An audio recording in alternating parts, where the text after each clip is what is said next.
Hi, I'm Cindy Cloward with Riley Blake Designs, and today I'm going to show you how to make a quick and easy quilt sleeve for your quilt.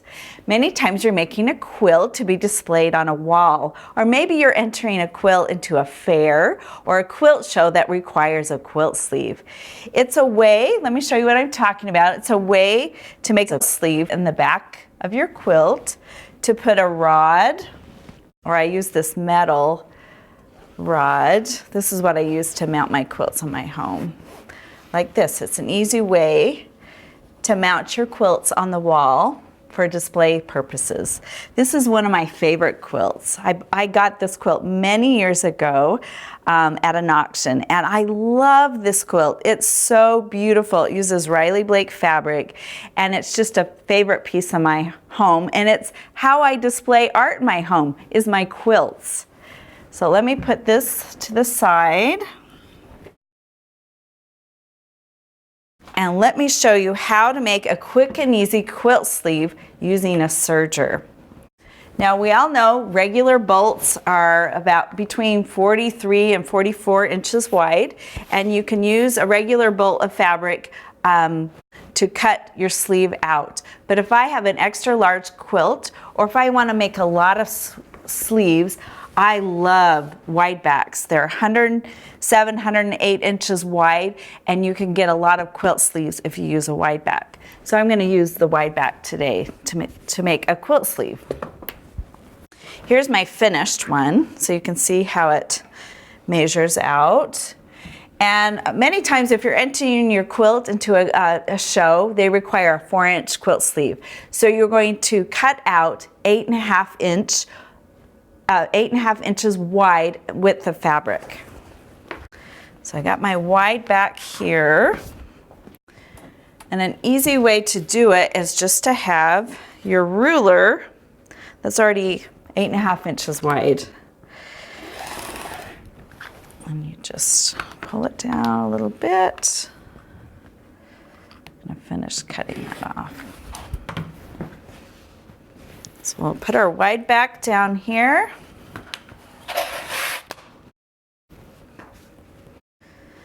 And you've got all this yardage ready to go. Now I always cut off my selvages before I do my sewing. So if you don't mind having raw edges, you could make one large sleeve and then cut it up the size you want. But I'm going to measure my quilt first, and then I'm going to serge my edges so I don't have any raw edges. So let me pull out a quilt. So this is a fun quilt that we've made that would look great on a wall. So I'm going to measure it first. You can fold it in half and measure it on your cutting mat, or you can measure with a measuring tape. This is 40 inches wide, and I generally make my sleeve about 4 inches shorter. And so you're going to cut it 36 inches wide, because you're going to have a 2-inch shorter on each side. So now that we've got that measurement, put my quilt over here. And we got our wide back. And it is 1 yard wide. Okay. I'll just scoot that over just ever so slightly.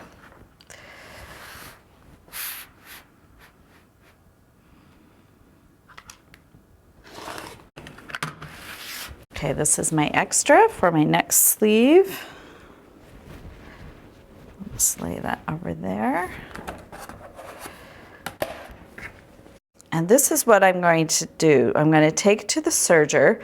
I'm going to serge both ends, and then I'm going to put it right sides together, and then I'm going to serge down my long width of fabric.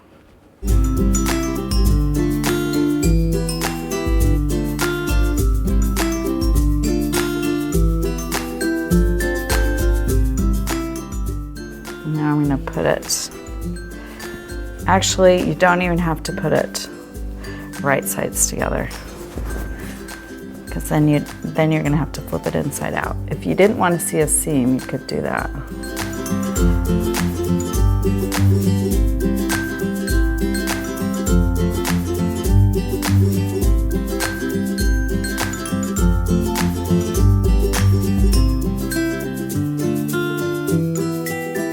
Okay, how quick and easy is that?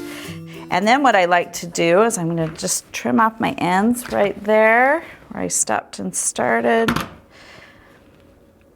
I am going to iron this sleeve so my seam is gonna be in the middle and you won't even see the seam on the quilt. And I can show you what I mean. Okay.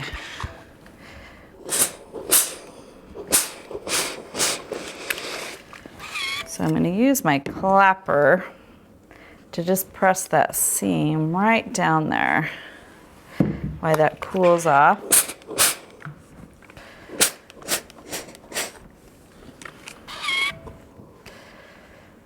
Just so it has a nice flat, it lays nice and flat down.